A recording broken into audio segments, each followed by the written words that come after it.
I got a great job. I started working at the World Trade Center on the 81st floor of the North Tower with a telecommunications company, but God had different plans. I'm in the towers, and the first thing I write, I look out and I see the Statue of Liberty.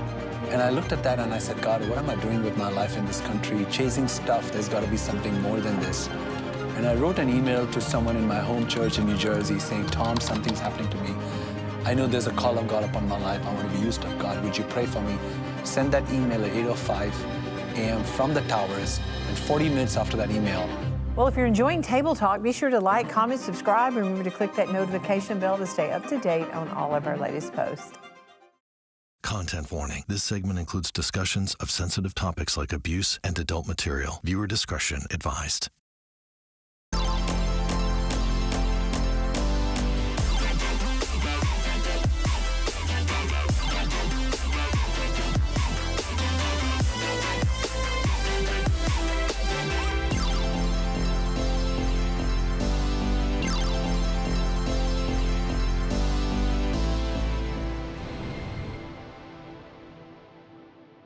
Well, you know, there are moments in life when tragedy strikes and everything changes. But even then, God's purposes prevail. Well, today's guest walked through one of the darkest days in our nation's history, and he's here to share how it forever changed the trajectory of his life. But before we get to that, joining me around the table is April Simons. We love these life-changing testimonies, don't we? We do. Yeah. This is so powerful. And I mean, how he almost, well, I won't tell the story, but anyway, just what he's doing with his life now compared to how it started, and just being the hands and feet of Jesus. It's incredible. You know, Kendra, I think that prayer of surrender gets God's attention. Absolutely. It does. And I love this guest because the moment he said, I surrender, he just kept on surrendering. Yeah. And that's the beautiful part, is whenever you say, God, I just want to be obedient to whatever you want from me. Yeah. He says, okay, here's this door, here's this door. And he just keeps walking you through in purpose for the plans that he has. And it's beautiful to watch. Yeah. You know, Rachel, beyond a real surrender prayer is there are things that God has for us a lot of times that we have no idea about, but he knows that he's placed on the inside of us. Yeah, the dreams that God has for our lives are beyond our wildest imagination. And it's amazing to me how one moment of surrender can change the course of the destiny for your life. Yeah. And so that is definitely the story of our guest today. For sure, for sure.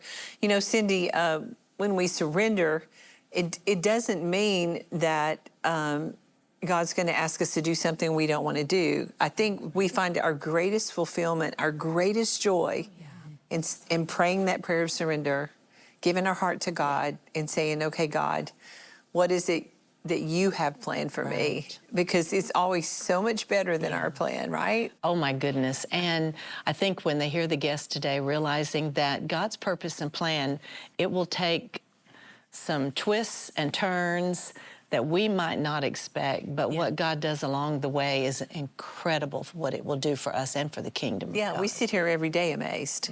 Oh, every day. Don't we? Every day. Every day. Amazed. Would you all say that? Yeah, Definitely. We all sit here every day. Well, he's a renowned speaker and founder of You Can Free Us. Please welcome our dear friend, Sujo John.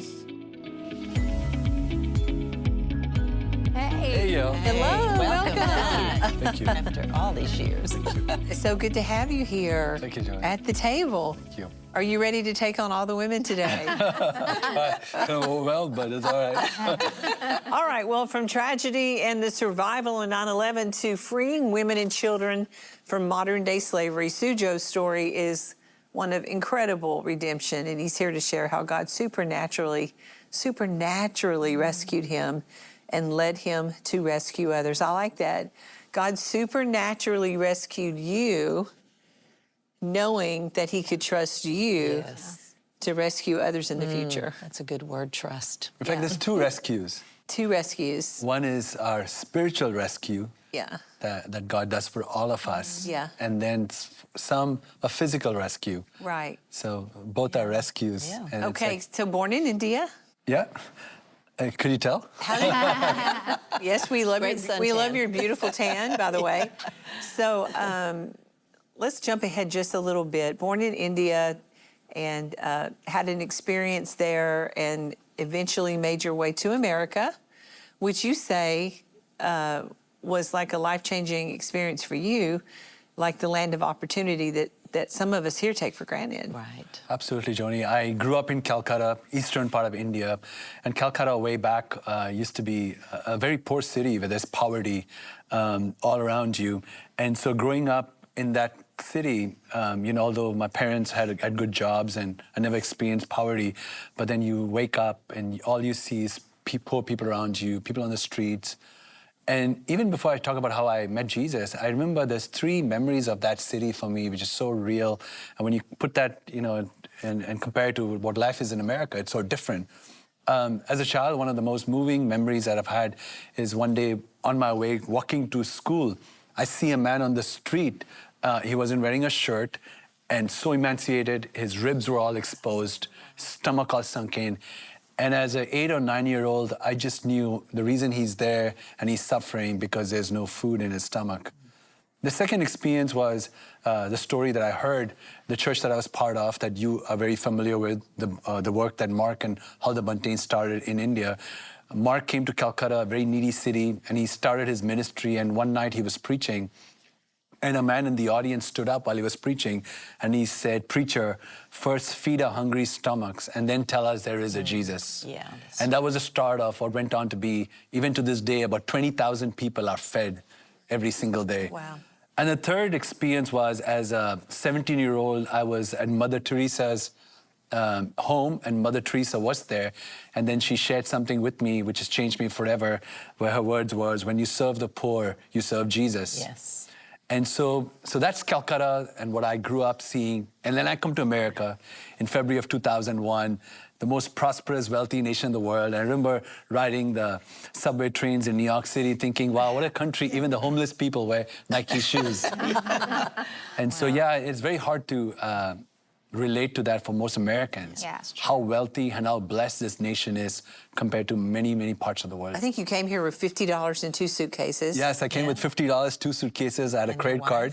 And, yes, credit card? A credit card, and actually not much. And you were married? And I was married.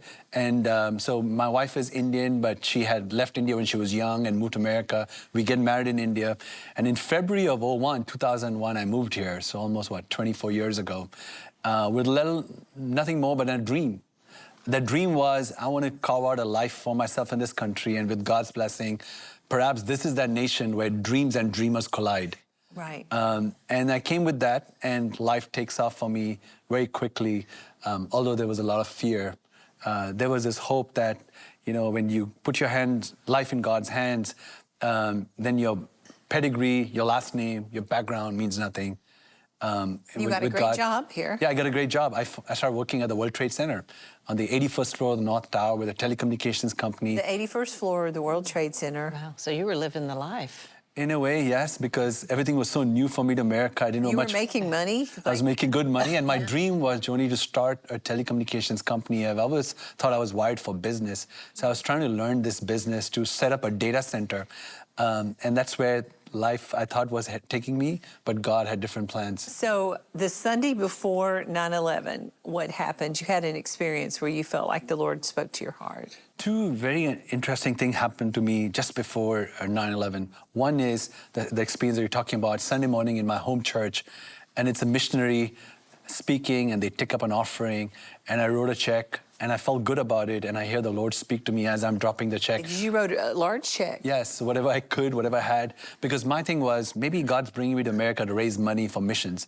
Yeah. And so, and then as I'm dropping the check, I feel the Lord saying, I don't want your money, I need your heart. And so conversations with Jesus and me started then. And then also something else that happened, September 10th night. So my wife is pregnant, 4 months pregnant at that time. And I'd gone to play a round of tennis with a friend of mine, and I couldn't finish a set. And I turned to him and I said, I got to go back and talk to my wife about something. And he said, is everything okay? I said, no, there's something I got to tell her. So she's kind of falling asleep. I wake her up, and she said, I said, I need to talk to you. And she's like, what is it? I said, it's called death. And she's like, what do you mean death? I said, well, there's a baby on the way. And just today, I finished all the paperwork for a life insurance policy. And so if something were to happen to me, this is who you need to call, and this is the paperwork. We'll never talk about death again. And I was way young then. I was 26, and she was 25. And in her words to me, we're young, why are you talking about death? And she went to bed. The next day I woke up, went into the World Trade Center. And this is on 9/11. This is 9/11. This is September 11th. You go to the 81st floor, and your wife actually is working across the street in the other tower. She's on the second tower, the 71st floor of the South Tower. But you didn't know on the day of September 11th, because you went separately, that she got sick and was late. Correct. Getting to work. Typically, we would go to work together, but ever since she was pregnant, she would sleep a little longer. Yeah. And so that morning, I left before her. But she had already called me saying, I'm coming into the city. And usually we would meet up during lunch. And so I was convinced she was there, but there was no way to get a hold of her because after the planes crashed in, the cell phones wouldn't work. Right. Okay. So take us back to that morning and take us back to what happened, where you were. And you did send an email, which you need to tell everybody about that, before the plane crashed. So all this is really significant to me. Yes, it is. Like all these little Every little, moments yeah. where the Holy Spirit is speaking to you. And you're listening, thank God. Yeah, God will get us through, get our attention. Sometimes it might be in a storm because we're just so busy sometimes to hear him. I'm in the towers, and the first thing I write, I look out and I see the Statue of Liberty. And that overwhelms you anywhere. Anytime you see a sight like that. And I looked at that and I said, God, what am I doing with my life in this country? Chasing stuff, there's got to be something more than this. And I wrote an email to someone in my home church in New Jersey saying, Tom, something's happening to me. I know there's a call of God upon my life. I want to be used of God. Would you pray for me? Something's happening to me right now. I can't explain it. Send that email at 8:05 a.m. from the towers. And 40 minutes after that email, American Flight 11 flying at 440 miles an hour, carrying 10,000 gallons of jet fuel, comes crashing into our tower. Okay, so what happened at that moment? You're sitting at your desk. What did you experience? Incredible explosion. The building is shaking. Everything's rattling around you. Fire breaks out because the jet fuel has made its way. Smoke, walls collapsing. I look up. There's a huge crater. We can see several floors above ours. The fear of death just overwhelmed us. And we were on the carpet, all of us, 28 of us, I think, in the office at that time. We thought we were going to die. But someone rallies us, which was so interesting. Someone says, we've got to beat this fire. And the man who rallied us, his story was told on a lot of networks, because he and another guy, if you remember the story, carried a lady down in a wheelchair, 68 flights. So he was my manager and a dear friend of mine, and he rallies us, says, we've got to beat the fire. So we start crawling our way, looking for the nearest stairwell. And so as you're crawling on the floor, you find a stairwell, and you said you'll never forget going down the stairwell, because as you were going down, what was happening on the other side? That's a great question, Joni, and that's a very moving part of the story, because the first response to that came through the bravest sons of America, these firemen and policemen that started going up as we were going down. So we high-fived them, saw all of them, and we had no idea then that that would be the last day time that we would see these faces of these men. So you make it down to the mezzanine, right? And just as you make it down, how many people are there with you when you? Thousands of people. Okay. So in any given day, around that time, there's close to 40,000 people that are in the towers. Oh, wow. Wow. And thousands more pass through that because the trains are in the basement of the building, the subway trains. So now you're thinking, though, about your wife in the other building. Yes, and So- my phone's not working. And the phone's not working. So when you get down to that area, you start going towards the other building because you're looking for her, right? Yeah, on the concourse level, I'm walking towards the South Tower. And, you know, if you've been to the towers before, you would know that, you know, the concourse level, it would connect all these buildings. There were 7 buildings, and together it was a World Trade Center complex.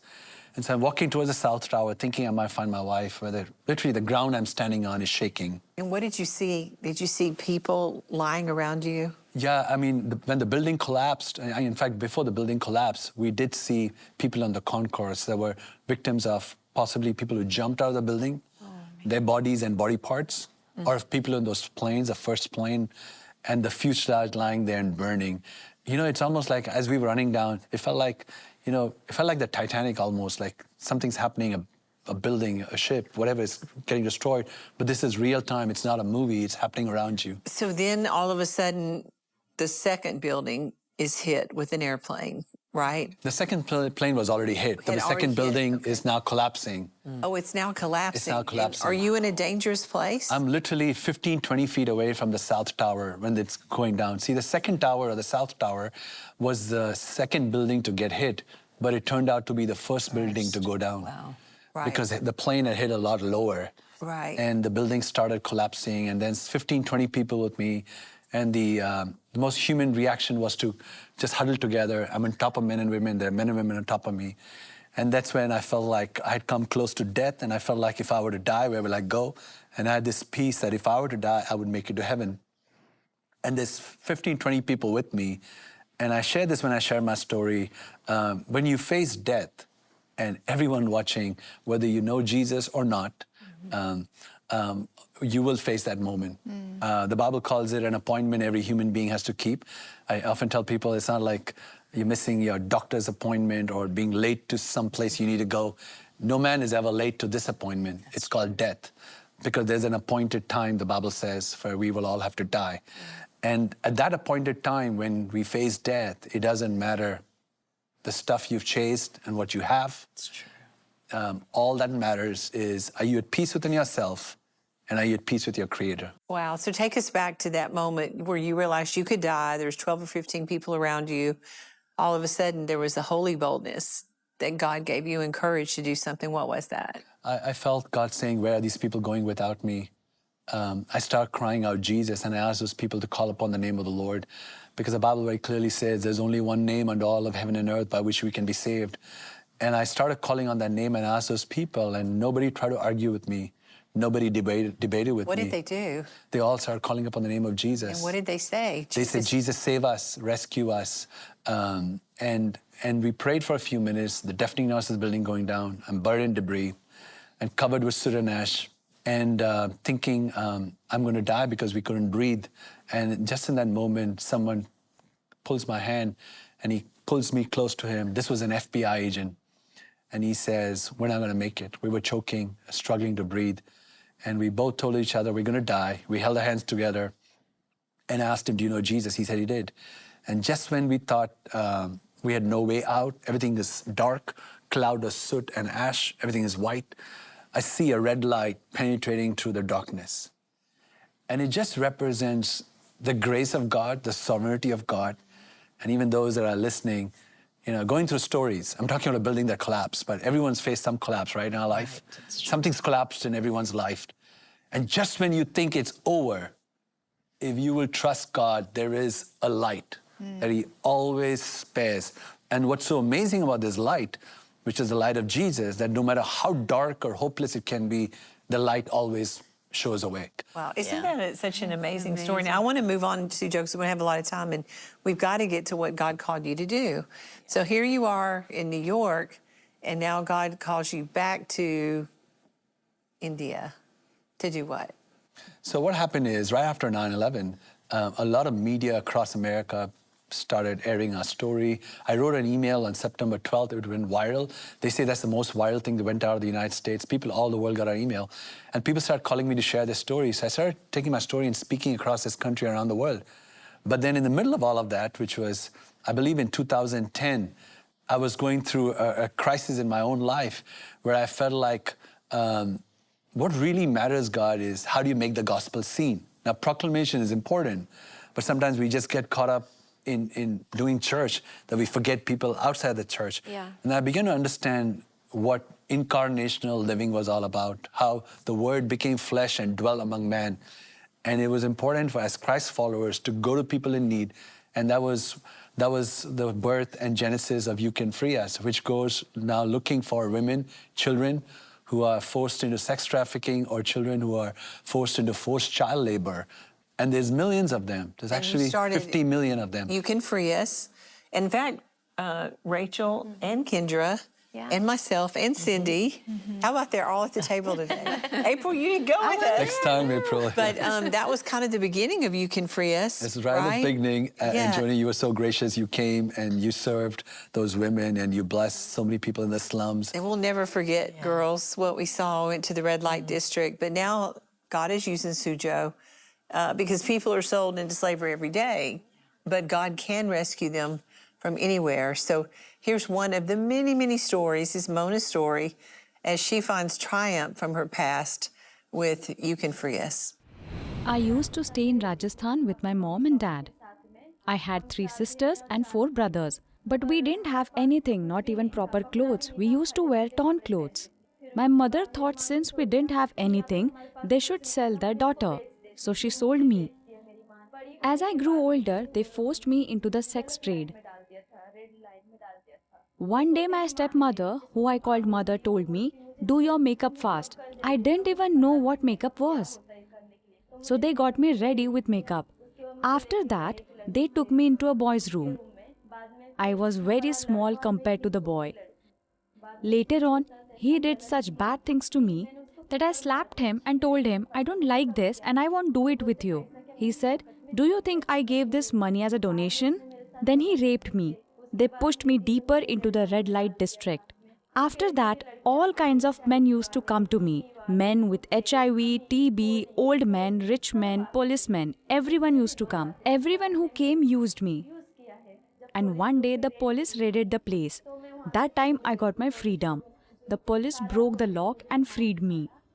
After that, I came to You Can Free Us. After coming to You Can Free Us, my life changed and became better. I have even completed a 6-month beauty parlor course. You Can Free Us has taught me everything. How to use a computer, letter writing, how to speak English, etc. Even jewelry making. I have learned all of this after coming here, and I'm really happy about it. I have all I ever wanted. I have my dreams back. Well, they say testimonies are irresistible. I want you to hear a couple of these because girls around the world are being abused every day, but rescue is possible. Sujo's doing this in India, and I want you to watch as a young girl experiences freedom and a new life with his ministry. Hi, my name is Pooja. I used to live in Kuwait. After my father died, my mother, brother and me returned to India from Kuwait when I was 5 years old. After settling down in India, my mother got married again. Every night from ages 5 to 13, my stepfather did unspeakable things to me. In my neighborhood, many girls worked for a catering company. I worked there for a little while. I used to earn very little working there. So I asked another girl if there was some more work where I could earn more money. She said yes, there is certain kind of work, but in this work, people will touch you and talk to you, and you will be paid as much as they seem fit. So I thought, why not? I have already gone through the worst part. And I said yes to her. Then they did a procedure to make it appear I was a virgin. Then they sold me for 3 lakh rupees, that is $4,000. Later on, I started facing a lot of skin issues. It became infectious due to sex and drugs. When I was rescued from that place, by then I had gone into a very horrible depression. That day I consumed a lot of sleeping pills at once. Even on that day, 3 men had sex with me and threw me away by a building. Some of the locals called the police. And I was rescued and brought to You Can Free Us. After coming here, I received proper treatment. They analyzed me to find the reason for all my physical problems. They found out I was precancerous. Here I was treated with proper medication to get me better. Then here I received love and care. After the treatment, the following week, I was called to the hospital. Then I was told I was free of the cancer.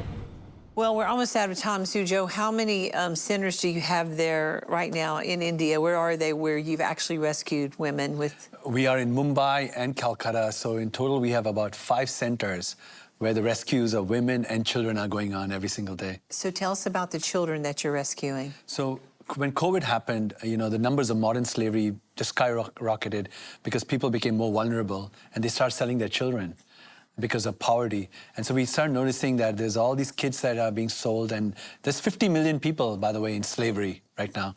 And so, and a lot of them are children. So we started a project called Udan, which means taking flight, where we started looking for these kids in garbage dumps and others where they're being forced to work. And we bring them to these child development centers. We have 3 of them. I just opened one a week ago. And we have, I think, 543 of these children now receiving 2 meals a day, education, life skills, and their dreams being restored. When we first started this a few years ago, after 3 months, I was doing a staff meeting and I said, tell me some of the changes you've noticed in these kids. all of them said the biggest change we've seen is they've gained weight.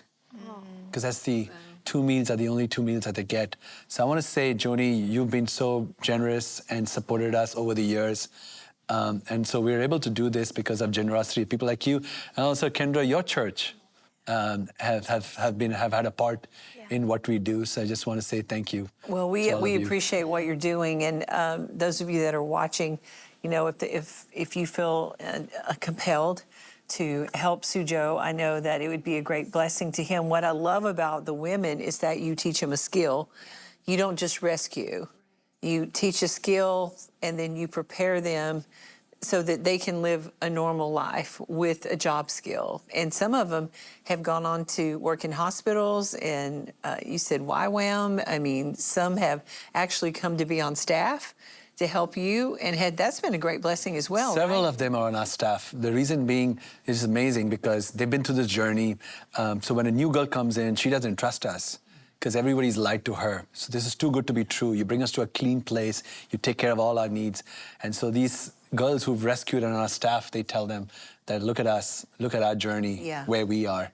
So that prayer of surrender, that email that you sent, changed your life forever. God rescued you, and now you're rescuing people. And your wife was not in the building when it went down because she was pregnant and had been sick that morning. She was late to work. You finally got a hold of her, and God rescued her as well. She was late to work by a couple of minutes, and late that day, my cell phone rings, and it's my wife on the other side. Her life was spared. Oh, my goodness. God. So good, so good. Thank you, Sujo, and give us... Thank you. Promise you'll come back and give us an update. I'd love to. So we can It's an have honor. centers all over India. Thank you. Because I believe God's going to open some more doors for you supernaturally. We're out of time, but I want you to remember that no matter what you've been through, whether it's tragedy, loss, or uncertainty, God is still writing your story, and his purpose for your life will come to pass. And you know what? You think your situation is difficult, and it may be. I want to tell you, God's going to be with you through it. But when you hear these stories, you realize some have had it so much worse than what we have gone through. And so our heart goes out to those women. Thank God for what you're doing, Sujo. But at the same time, I want you to know that God is no respecter of persons. He loves you today. And if you don't know Jesus, then all you have to do, just like Sujo said, he said, just call out on the name of the Lord. I mean, just say, Jesus, I need you. He'll meet you right where you are. And if you'd love for someone to pray with you, that's why that prayer line number is on the screen. We have amazing prayer partners standing by that would count it a joy and an honor to pray with you. And it's our delight to do so. If you prayed that prayer, or if you asked Jesus into your heart, let us know. I want to send you the Gospel of John. It's a great place to start in the Bible. And we want to see you begin this journey and this also surrender, knowing that God has something great for you in the days ahead. And you're probably not even walking in all that God has for you. Beyond the surrender, you're going to see God do some great things. I do want to thank Sujo for joining us. To know more about his work, visit sujojohn.com and youcanfreeus.org. Write those down, screenshot it, and if the Lord speaks to you, or you just feel in your heart, hey, I want to help what he's doing, then be obedient and do what you feel compelled to do. Obedience is so important in all of this. Some of you, he's really blessed, and you feel the Lord speaking to your heart, so be obedient. As always, make sure to follow us on all social media. Subscribe to our YouTube channel for full episodes and exclusive content. Let us know how Table Talk is touching your life, because we love hearing from you. You can also listen to Joni Table Talk podcast, available now on all major platforms. Thank you so much for watching. Thank you, Sujo. Thank you. Thank you, ladies. Was this a great story? Yeah, Amazing. Did you love this story? Did you love it? I love Sujo's story. Amazing. I love it. I love it. And I know you were blessed by it as well. We'll see you next time. Bye-bye for today.